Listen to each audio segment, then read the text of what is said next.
kind of a silly question, but did you know when you first started being friends and working with Troy that this would be where he would land?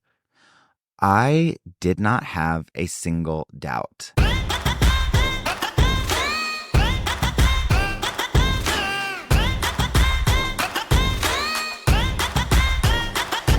Welcome back to That's a Gay Ass Podcast, the podcast that asks, whose fault is it that you're gay? It is me, Eric Williams, and this week we have music superstar Leland on the podcast.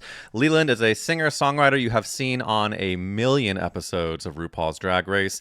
He writes the Rusicals, does the music challenges, and he has written music with Troye Sivan, Selena Gomez, Muna, Cher, and more. So I absolutely had to ask about working with those gay-ass heroes, and Leland gave some delicious queer origin stories. If you missed the bonus episode this week, on Monday, we released a special dish of Gay Ass Podcast where I interview Omar Rudberg, the star of Young Royals on Netflix. They just released the third and final season, and he's just a crazy huge international star, like 2 million followers on Instagram. He has exploded because of this show, and he also just signed with a major American record label. So really suggest you listen to that if you want to hear about his story. And a whole bunch of you sluts responded to my Instagram story about doing the gay ass sex diaries. I don't know about you, but I used to obsess over New York Mag Sex Diaries. I would read every single week. And I think my favorite part about it was just like normal people you would bump into on the street, but talking about how they get gangbanged on Thursdays. So I want to replicate that with Gay Ass Podcasts. I'm going to interview people and use voice changers to keep it anonymous and just get into the down and dirty deets of their sex lives. I'm recording my first interview for that on Friday, and that should be up next week. So gird your holes. Let's get into this episode with Leland. We get into the best song to fook to, how Leland got to write Cher's perfect Christmas song with her, and some gay-ass wisdom that you're going to want to write down. Make sure to join the Patreon for bonus episodes, including the full gay-ass sex diaries will be found there. And this week, I have an interview with my gorgeous husband, Matt Boots.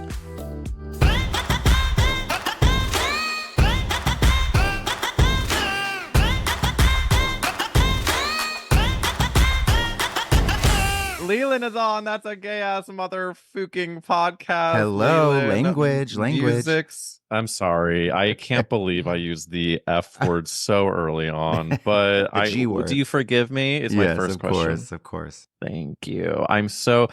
I try to be very earnest and genuine in my butter ups, and this is a very earnest butter up, but I am a theater fag, a music stan, and I have been a fan of your career and you personally for a long time. So this is a big deal for the Gay Ass Podcast, and I'm so genuinely thrilled you are here. That's very sweet. Thank you. I'm so happy to be here. Well, since we have you on this Gay Ass Fucking Podcast, censor beep, I would love to ask a question I've never asked a guest before, because I want to pull out the stops for Leland's gay ass debut. We're going to do a choose your own gay venture. Leland, the first question of this interview, would you rather go into a faggy forest or a horny field? What's the vibe that you want to start with? Going faggy or horny to start? Yeah, I'm going to have to horny field.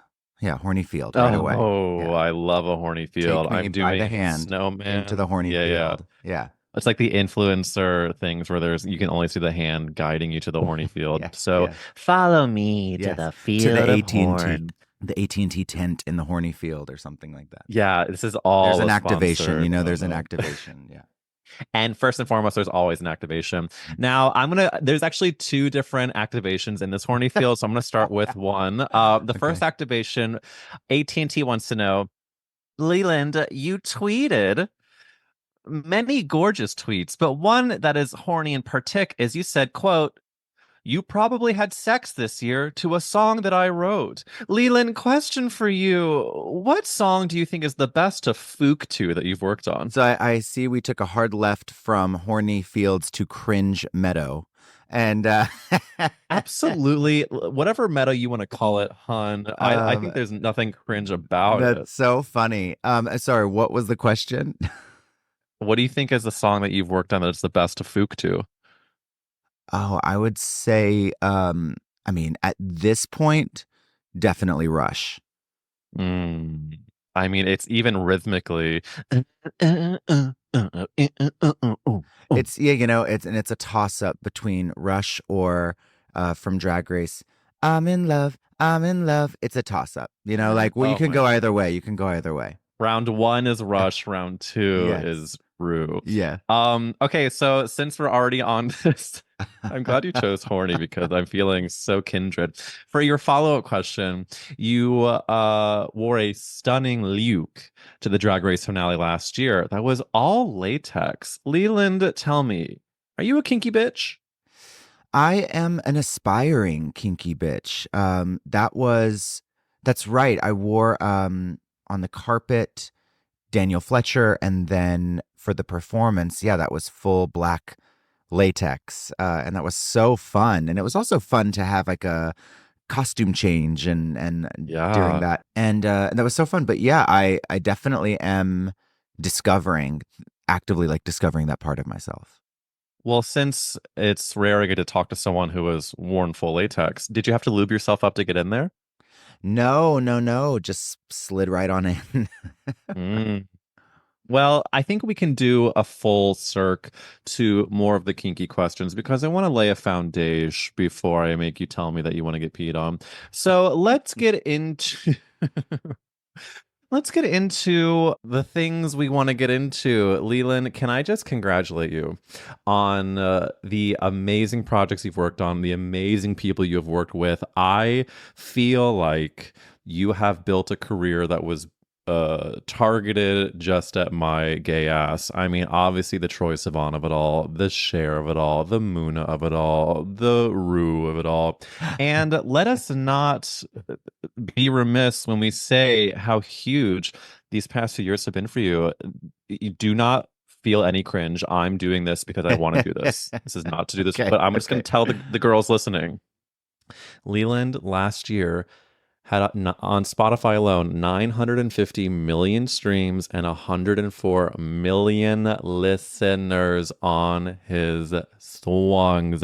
That is numbers are just numbers, but those numbers mean something and it's wild. So I just want to say congratulations to you and I'm just very much huge respect and you are making the fucking world gayer and we thank you for that. Thank you. That's so nice. You know, I don't take a lot of time to stop and reflect because it's in a really wonderful way. It's kind of one thing on to the next. Yeah. And, but it is really nice to have those moments to just see just for myself, not in a way of like, wow, look at what I've done, more so like look how far I've come. So that Mm. that is more of a nice just check in with myself to like, you know, when I couldn't muster a million streams of a song that I'd worked on or something like that. And so now that number is reflective of course, new songs coming out, but just the continuation of people listening to songs that Yeah. came out 5 years ago. You know, so it's like the Wow. accumulation, which it's fun to look at. Well, it's also inspiring too to know that you've kind of stayed the course and continue to work hard and be authentic to yourself. And then people to go back 5 years, it's just a confirmation of the road you've been on and a sign of like keep at it, girl. Yes, But keep at it, girl. before we get into then the famous podcast question, there is something that is very pressing for me to ask, which is another Maslow's on the sound of Rusic on this current season of Drag Race. You not only voiced Mother Superior, take two. You not only voice Mother Superior giving vibrato, but you also wrote, one of the best musicals on the show. So instead of getting into the musical of it all first, I just want to ask, what is your own faggy history with musical theater? I mean, you clearly had to come from some place of knowledge to write that. I mean, that Rusical has been one that I've wanted to do for quite a while. I would say I don't come from a huge background or upbringing in musical theater. You know, I grew up in South Mississippi, so we saw musical theater when it was, you know, in town touring, you know, and they don't make a lot of Yeah. stops, so it's like a quick 2 night run. Or my exposure to musical theater was being in it myself in community theater, you know. So I Well, tell the girls, we got to know, what did she do? Of course. So my debut role was in Joseph and the Amazing Technicolor Dreamcoat as Benjamin. and it was, it was a demanding role. I had to portray a lot of emotion. I had to be arrested. I had to be Uh, falsely accused. It's kind of oh, like just, it's kind of like living here. No, no, you poor thing, you poor thing. Daniel Day-Lewis wishes he yeah, had the honestly, torment honestly. of one of the brothers in Joseph and the Amazing Technicolor Dreamcoat of Exactly. Biloxi, That's Mississippi's it. community Yes, theater. at the Sanger Theater. But I will say quickly just about that. That was my first time. I was definitely the youngest of the brothers, and I I didn't realize it till later why I had such a wonderful connection with the rest of the brothers in the cast, and why I thought they were the funniest people I'd ever met, and why there was just this quick rapport and wit. And I realized later it's because they were all gay. And I had not, I was just not old enough yet to really understand the dynamics of that. But then once I looked back on it later, I was like, oh my God, of course they were so funny and like They wonderful were your and welcoming. They sisters. were my sisters. They were my community. I just hadn't figured that out yet. Do you remember how old you were when you did that show? I'm guessing maybe I was 13, 12 or Oh my God, 13. what a formative, awful age. I mean, I will say this, even the older I get, the more I confirm that like that seventh, eighth grade specifically Mm-hmm. time Mm-hmm. was so god awful. And So I can only weird. imagine being with a group of gays doing such a gay musical at that age must Yes. have, and then being older than you. Come Yes. on, It that's was like, super challenging because I loved this and I found this and I loved being in theater, and at the same time and trying to manage a somewhat of like a social life. Like I was not cool by any means. I was very busy running for editor of the newspaper staff and all sure. of that. And later realizing I was running against the only other gay that I knew at the time. I wasn't out or anything like that, but it was challenging because I was trying to navigate that and start to have thoughts. And meanwhile, my mom, who I'm very close with at the time, she was a teacher at the school and was in the sponsor of the Fellowship of Christian Athletes. So that immediately made things much more challenging for me. Of like, Leland's mom is like the sponsor of that, and yet I'm wanting to like make friends. It was just a lot to balance, but it was only temporary. Well, we call that fraught. We call that fraught Right, right, potential. I mean, right. God, what a visual to also picture you and the other gay kid running for what was it, the He editor of bullied the me. He bullied me. I really wasn't bullied in school. I don't have any instances of like, I think if anyone did, they just talked behind my back, which it's fine, but Sure. but I never really had any outward to my face bullying. The only time it happened was when this kid, I remember, how we have these core memories. One of them was him. We were standing in the hallway before you like read your speech or to run for editor or something like that, and he was like talking shit to me and trying to just intimidate me in some way. And I'll never forget that. But also, we became friends down the road. But Oh, okay. just I was about to be a total Contosaurus Rex. I'm like, I wonder what no, he's doing now. That fuck no, no, but no, no, no, I'm no. glad you had. We wish him I'm the glad. best. Okay, we wish him the best, and we're Yeah, only putting positivity yeah, out there. that's right. And Leland, since we've already started to delve into some of our gay origin story, I'm going to ask you the famous podcast question, which is, whose fault is it that you're gay? Who Right, do we blame, babe? right. You blame specifically the creative director for the Video Music Awards when Britney Spears performed Oops, I Did It Again. Wow. Specifically, you blame, I mean, I can also open it up. You can blame the creative director, you can blame the choreographer, you can blame the costumer, you can blame the lighting, you can blame the engineers, and you can hashtag blame Britney. No, no, no, no. Hashtag blame. By the way, I just love if you had come in just saying, I blame the lighting designer of the Right, VMAs from the year. right, I mean, that is such a gorgeous gay answer, by the way, to like hone in on which member of the crew right. Well, now did it I to you know. specifically. Now I know who was responsible for her walking down the stairs, and the idea that the sequined black tuxedo rips off of her and then it's the nude. Like Yes. whoever came up with that specific idea, it's their fault. Well, if I may validate that by saying whoever was doing her lukes in general, Mm-hmm. I pointed to, yes, it was a little after this, but her sequin bodysuit in Toxic, where there's like a stunning, it's very kind of bright backdrop. Yes. Her It's eyes, like the you can see the ring Elvis-y light in her bodysuit, eyes. right? The Elvis-y bodysuit that like is kind of like skin tone Yeah. with then just covered in gems. That Yes. was, and then of course her, oh my God, it's all coming back. Her making out with that guy in the airplane bathroom, and like she like pushes her ass up against his crotch, and I was like, this is pinging. Yeah. This is pinging. I was at an age too, I was where I was such a sponge, and I was also seeking out things that made me feel more me and authentic, because Mhm. I was starting to realize at that time that I was like, this ain't it. And so so then I was Yeah. really starting to look for things, and when I saw that performance, it was I saw like my DNA started to change, you know? Yes. Yeah. Well, is that so? If we're looking back at Leland as a young person watching Britney at the VMAs, was this a period where was Britney like the one pop star that was really making the DNA move, or were there Yes. other people? Because I'm picturing you as a person who's worked with now so many huge pop stars. Like you clearly have a great vocabulary for the pop visual of Yeah. it all. It was Britney, it was Janet. The All For You video, I believe, was kind of around the same time. Yeah. That really did it for me. It was Beyonce, who I've just loved for forever, but it was Destiny's Child, but it was also specifically her moments of Work It Out from Austin You gonna Powers. work it out. Yeah, Yeah. that video did something to me. That song did something to me. It was also Christina Aguilera, I'm Foxy Beautiful. Cleopatra, and I'm a Yes. whole lot of woman. Yes, exactly. Yeah, it was this where it was the TRL, I would say renaissance. It was the TRL Yeah. time when I was just at that age where it felt like the stars aligned, where I was home from school first. So I had this precious 90 minutes Mm. to make myself like a caramel frappuccino and watch TRL.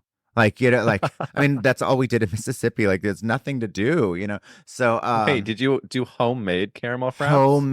homemade. I like had a fascination with the syrups and everything like that, and loved like Oh, she's making. a barista. She's a barista.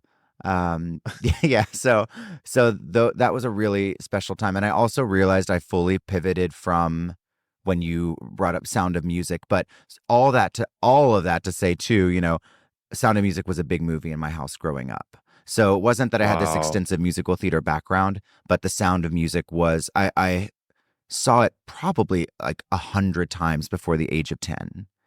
We Oh, also, so yeah, we lived in Italy when I saw it for the first time because my dad was in the military. So we didn't have, you know, English television in English or anything like that. So we just had right. whatever our VHS shelf was. That's what we had to work with. So that's why Sound of This Music is just got so played over and interesting. I mean, over. it's just, well, it's, I'm thinking about from Mississippi to the UK, hun. I mean, it's like that. And obviously, when your dad is in the military, there's a very masculine bravado that comes with Yes. that. So Yes.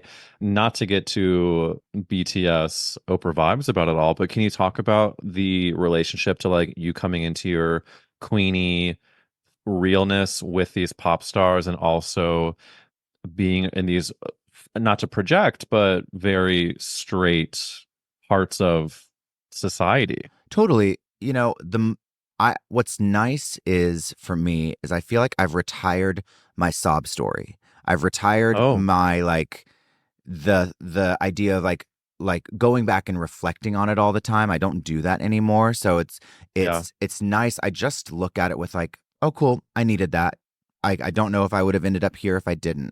So Yeah. um Wow. so That's powerful. it's all good, honestly. Like every influence that I had growing up, I've now used, whether it was singing praise and worship in church. I wrote a praise and worship Hmm. song for the other two called Jesus Fucking Slays. You know, so like I wouldn't have been able to do that if I didn't have the experience, the years of singing praise and worship. And I just liked doing it because I got to perform. So I liked Yeah. singing. And so I was like, and praise and worship songs are smashes. Like I'll make you a playlist. They're so good. so Please. so so I mean, that's listen, yeah. the listeners know that Sister Act 2 is my favorite movie of It, all time, and something about his eyes on the sparrow, that was every time another I hear moment it. for me. That specific movie, that specific moment was another moment where my DNA changed and started to become Same. like I watched it, that specific part, over and over Oh again. yeah, and then the nun coming and saying, "Please don't stop." That was me. That was Please me. don't Why the stop. fuck did you interrupt? You take the top. I'll take the bottom.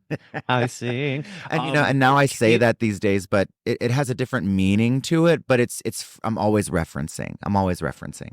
Yeah, Always referencing. yeah, Then, with this idea of retiring the sob story, I think it's so powerful. Do you remember if there was a shift when you made that decision? Because I think I struggle with very much in this moment. I talk to so many people I respect and admire like you, and we talk about the things that were difficult and how we've moved past them to really embrace our queerness and moving from shame. But I do think that it can sometimes be difficult for me personally when I think about the toughness of my upbringing that made me who I am, but not languishing in that toughness. How did you get to this point of being like at peace with yeah. the difficulties that made you kind of thrive now? Yeah, I will just to quickly touch on it. Definitely grew up in a very conservative Christian home and a Yeah. very conservative Christian city, state, and part of the country.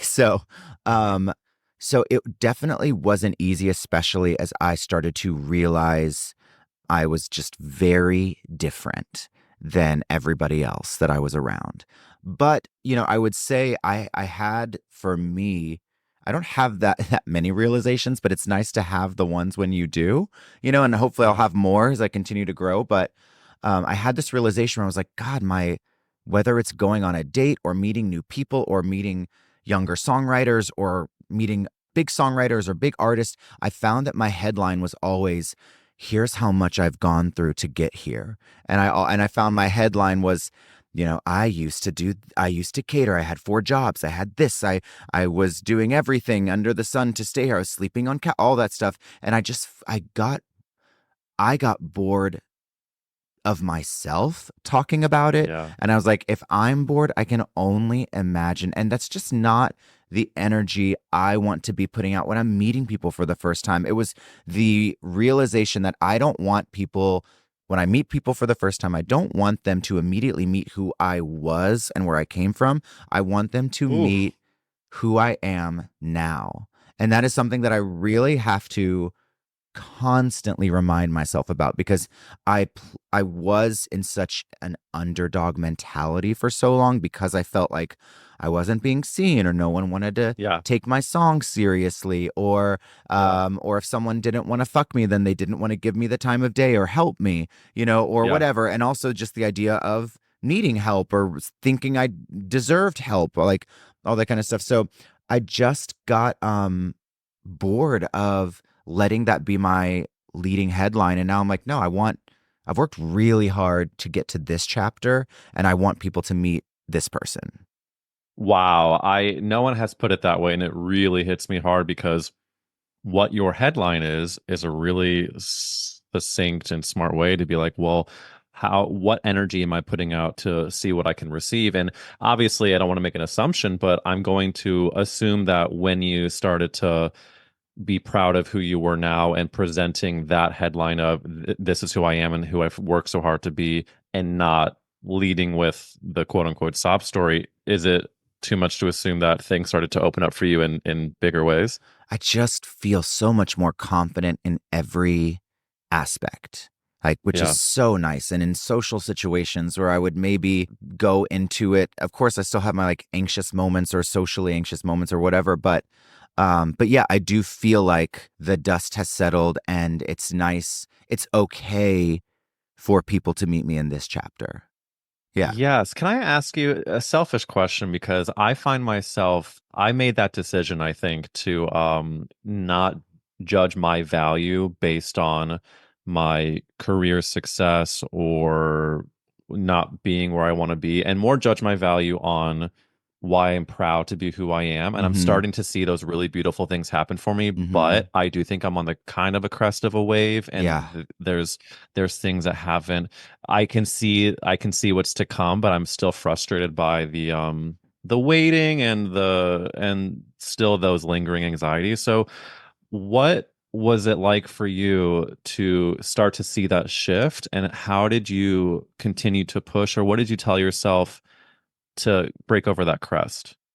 Yeah, I mean that I feel like that crest for me lasted 7.5, almost 8 years because I moved to LA with a publishing deal. I signed a publishing deal in college my senior year. And so I moved to LA with really high expectations of that things were going to happen super quickly, and they Yeah. just didn't. And so I felt like a phrase that we have in the songwriting community, which is so true, is that you are one song away. You are absolutely one song away. You're not like 100 songs away. I mean, you know, you could be. I didn't realize that I was however many 600 songs away, but it didn't matter because I just remember telling myself, one song away, you're one song away, and you don't Mhm. know what song it's going to be. But I just really, I knew and I reminded myself that you just have to stick it out, specifically in Yeah. songwriting, but I think within a lot of the entertainment, communities here. So Yeah. many. I moved to LA from Nashville after college with like 30 friends, and one by one, people would move home, or Mm. people would pick a different career, which I totally get and respect.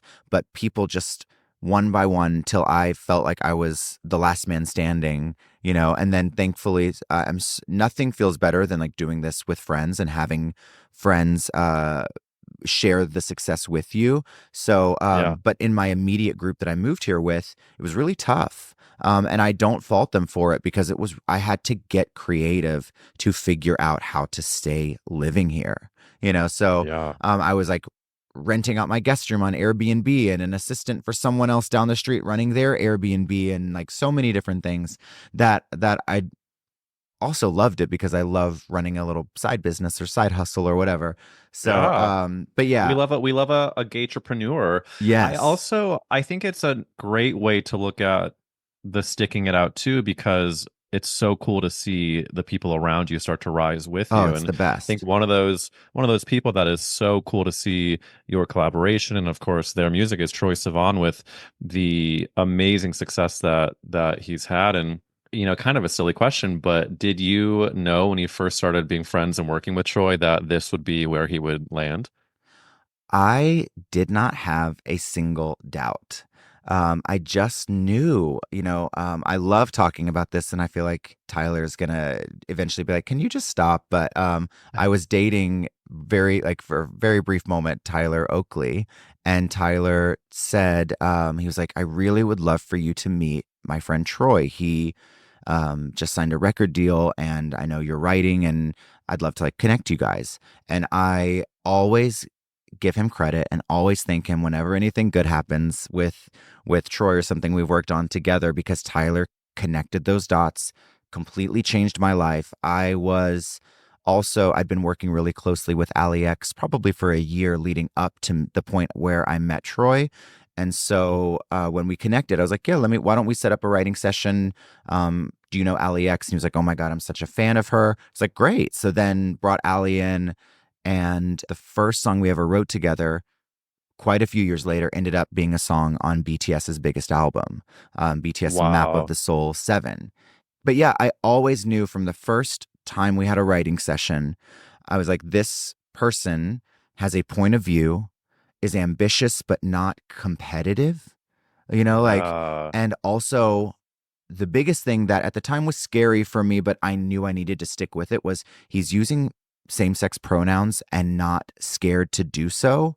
And at that time, I was terrified to do so um, because I was still pretty young and, worried even though I was out, that felt so gay, Yeah. even though now I zoom out and I realize, no, that's just writing a real story. You're just writing a story that existed and you're just telling what happened.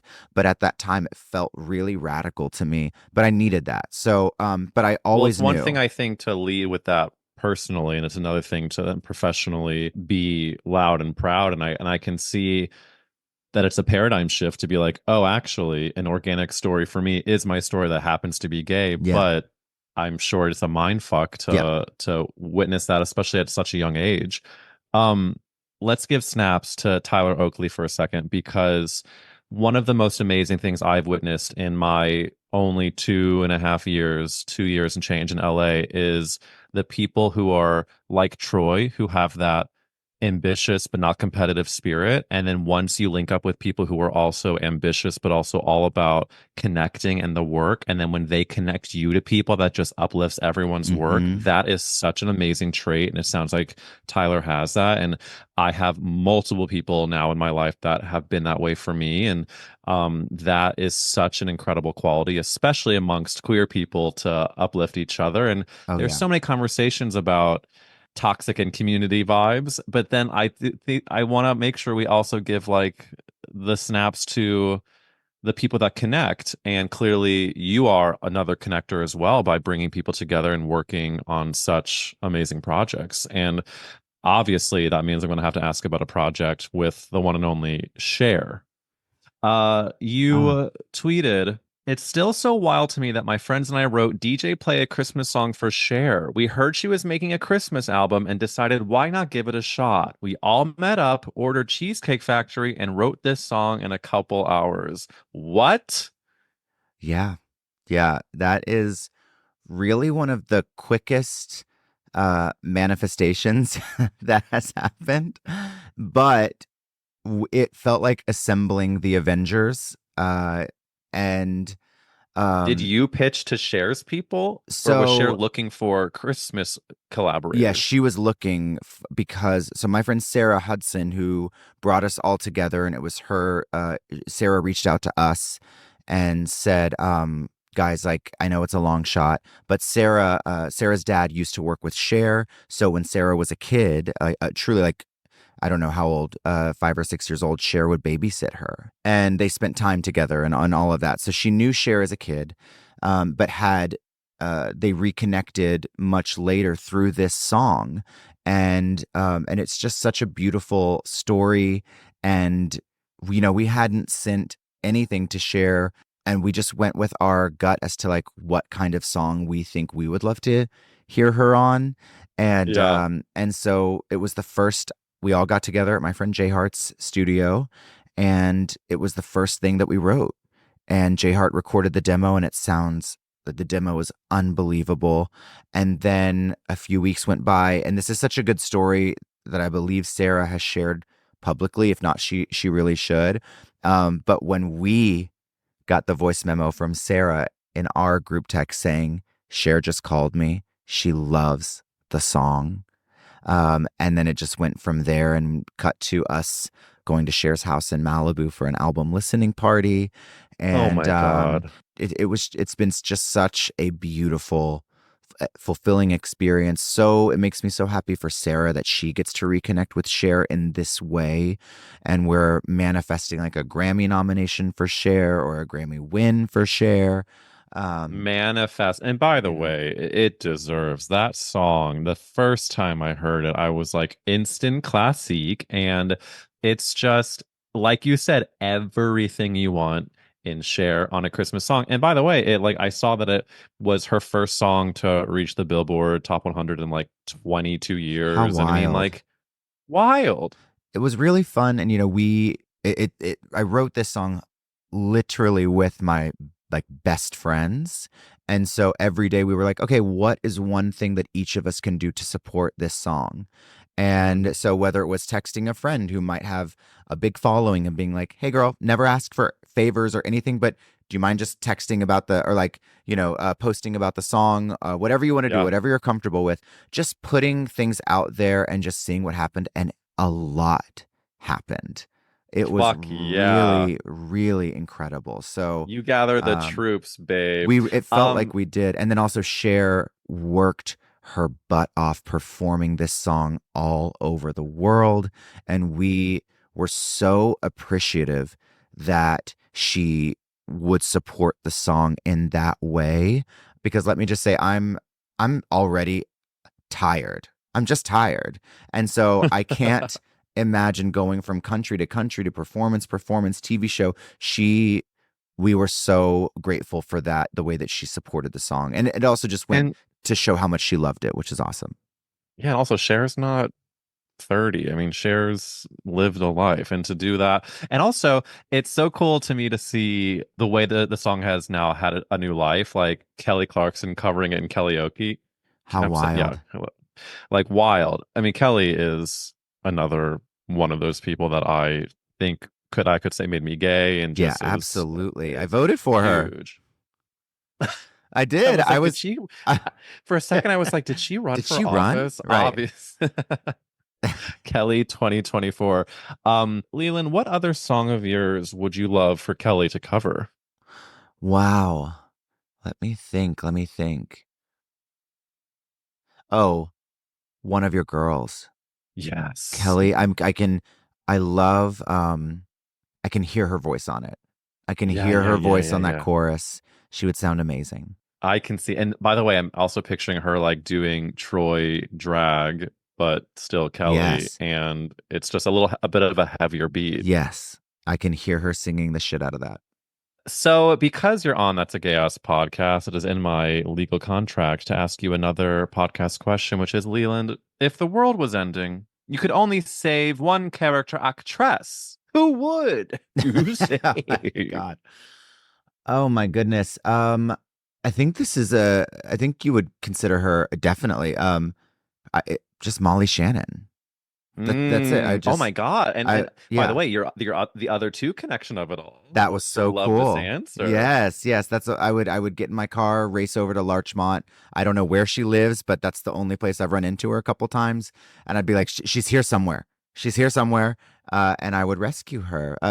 She is just a beacon of light and good energy and like the best and so funny in a really unique and interesting way. Like there's just from like The Grinch, to Oh everything, my and God. the other two was just perfect. I'm just especially obviously from SNL, have been a fan of her for so long. So to even Well, remotely work with her was so cool.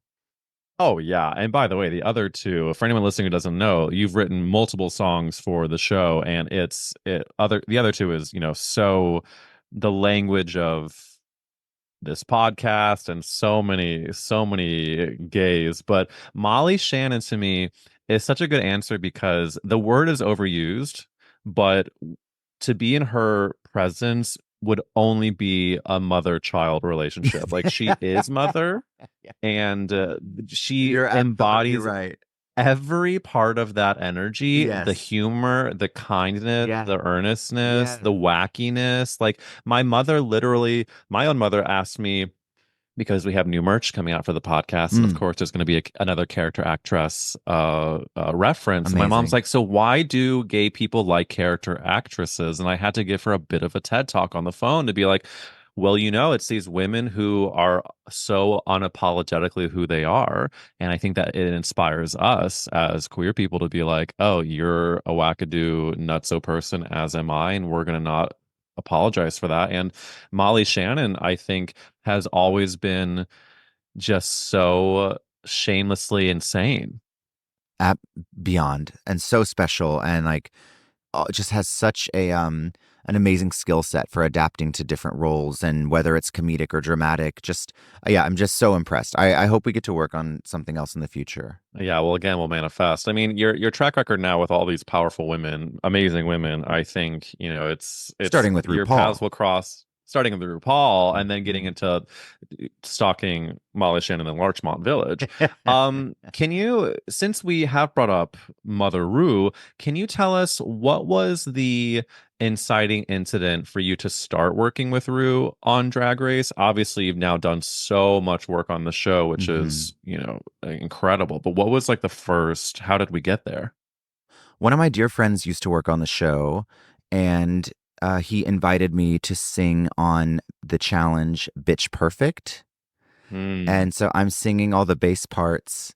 I forget who I can't really I can't do specific questions when it comes to who's on what season, what challenge, things like that, because there's just right. too many episodes.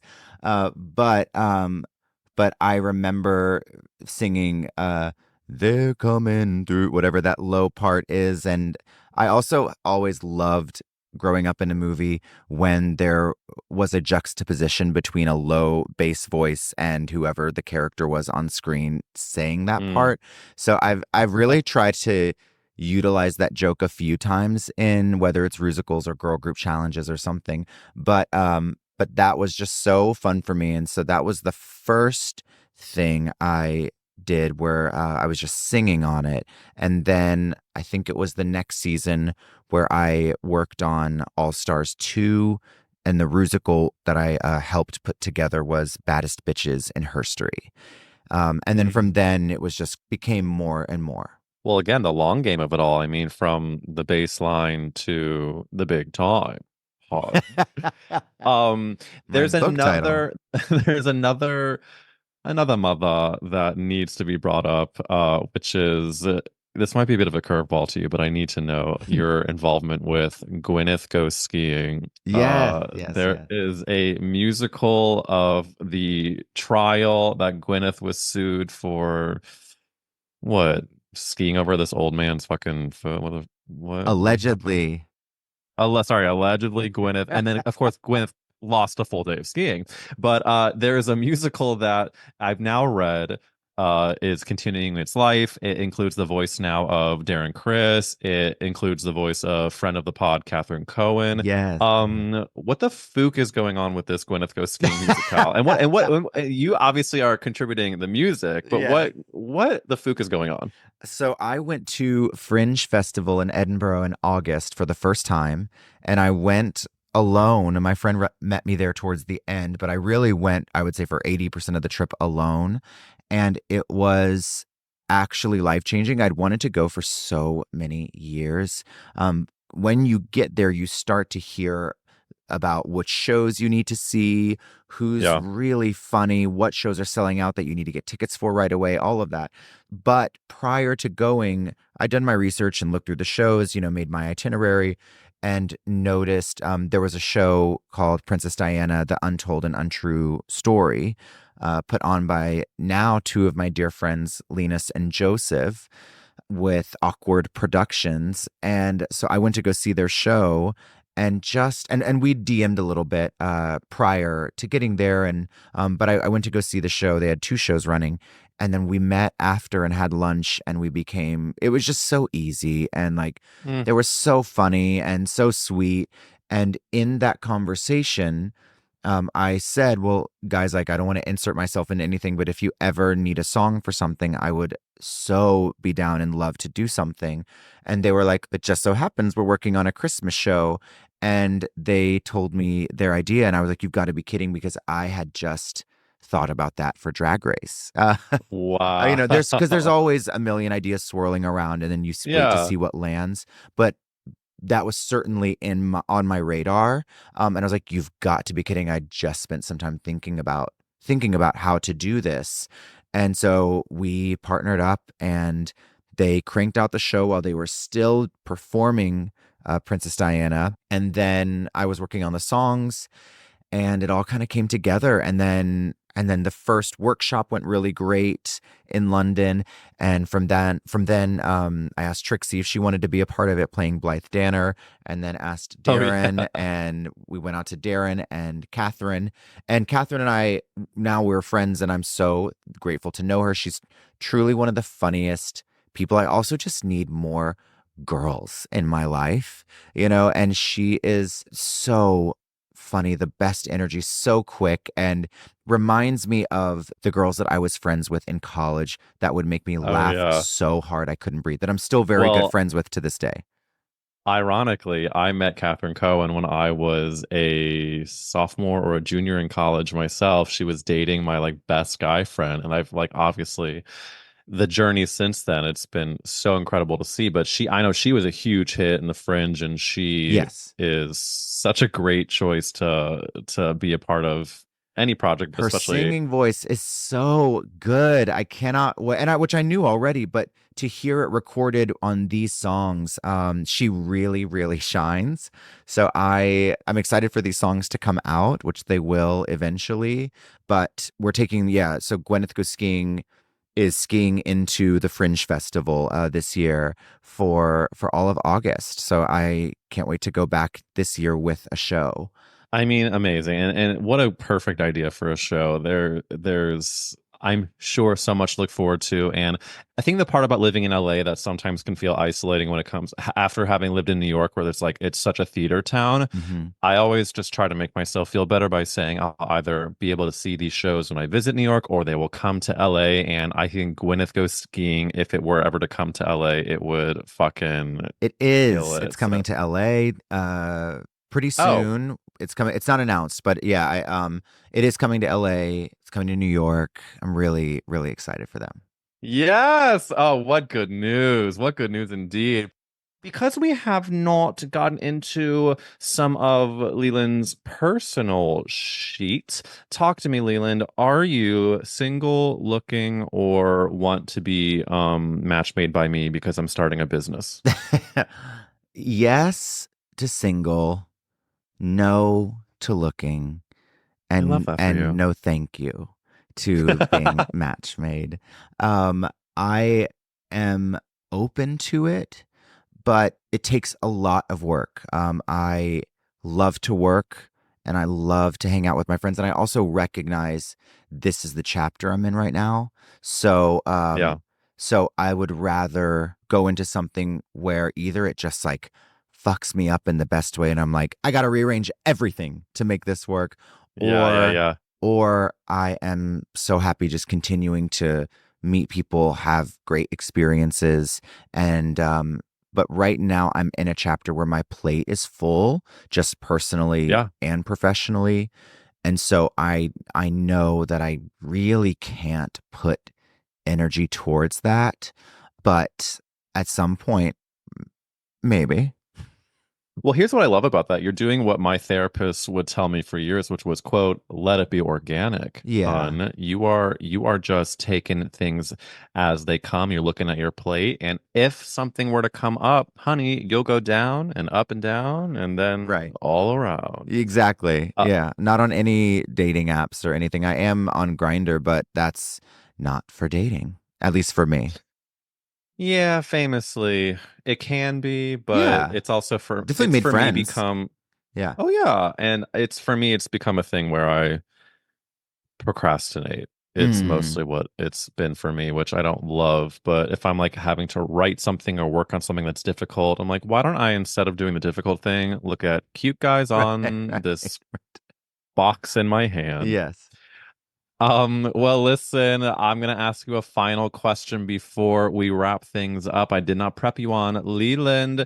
If Britney Spears and the VMAs made you gay, what is keeping you gay? A pornography, a character actress, a sandwich? What's keeping you gay these days?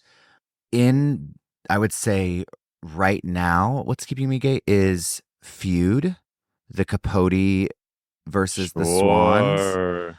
I am transfixed by Mm, that show.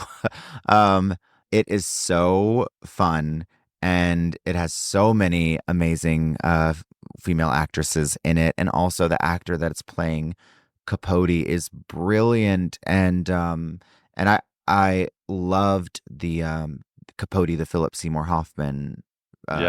I yes. really that Rest was in power. yes. So that is definitely something that's doing it for me. And then, do you know, I mean, this is so obvious, but I work on Drag Race year round. I stay gay. Like I I mean, stay gay. that's I'm, true. I'm always working on it, and I'm always gay. So yeah, I'm always pulling from references and, like chatting with my coworkers and the people that I create things with, and we're referencing things and throwing things back and forth and showing each other YouTube videos that we might not have seen and all sorts of stuff. So it's easy. It's easy to stay gay in my world. Well, that is such a great answer to that because, honey, you are the walking, living, breathing gay girl. Because now I feel like you are a Judy of mine. I'm going to ask you something that is probably an obvious to you, but is new to me, Yeah. and it was huge. There's this apparently incredibly famous DJ that I did not know of until right now, and I've been recently re-obsessed with Mrs. Doubtfire. I was on a podcast talking about Pierce Brosnan's chest hair. I talk about it on the Patreon. One of my favorite movies. Yeah. Oh, incredible! There's this DJ, I guess. Yeah, Pogo. Do we know Pogo? That name sounds familiar. Okay, so there's this DJ named Pogo who does these like remixes, and basically they did. I'm actually going to DM this to you, but they did Please. a remix of the whole Mrs. Doubtfire movie, and it's like kind of like a dancey song, but then dropping in all of the famous lines from the movie. Someone sent it to me. Oh I my also God. last night happened to have just like taken a hit of a weed pen, so it hit me in the perfect time. Oh my And I'm God. absolutely sending this to you because you're gonna fucking die. Please. That is right up my alley. I thought you were going to say the DJ's name is like DJ Stuart Dunmire. Do you know, which is Pierce Brosnan's character's name? Yeah. And then I'm like, wait, that is a good DJ name. Stuart Dunmire. Yeah, I always actually, loved yeah, that maybe name. we're gonna wake up tomorrow. You're gonna do a full press release of your new professional name. It's gonna be just all My Mrs. handle Doubtfire has references. changed. Yes, I've just At fully Stuart. lost it. Yeah. The whole time. The new album's Oh, called The Whole Time. The Whole oh Time. The Whole my Time. God. Yes, yes. Oh God. Well, Leland, thank you for being what I now deem to be a perfect guest of That's a Gay Ass podcast. What a thrilling episode. Tell us, where can the girls follow you and what do you want to tell them about? Yeah, they can follow me at Century Spa. They can follow me at the Grove. They can follow me. They can Not follow Century me. Spa reference. Yeah. No, I'm just Leland on Instagram, and yeah, I will delete the app, then re-download it, then check it, then post, then delete. You know, that whole sequence of events. Well, I will see you in Larchmont looking for Molly Shannon again, and thank you again for coming. Of course, on. of What course. a fucking dream. Thank you so much for listening to That's a Gay Ass podcast with Leland. And if you enjoyed this episode and you listen on Apple Podcasts, we're 10 away from 300 5-star reviews. So could you please help us hit that 300 and write your review, or just click those 5 stars in the Apple Podcast app. And if you're on the other apps, leave us those 5 stars there too. We're going to be back next week with another amazing episode and getting those gay ass sex diaries on the interweb. I love you so much, and I will see you soon.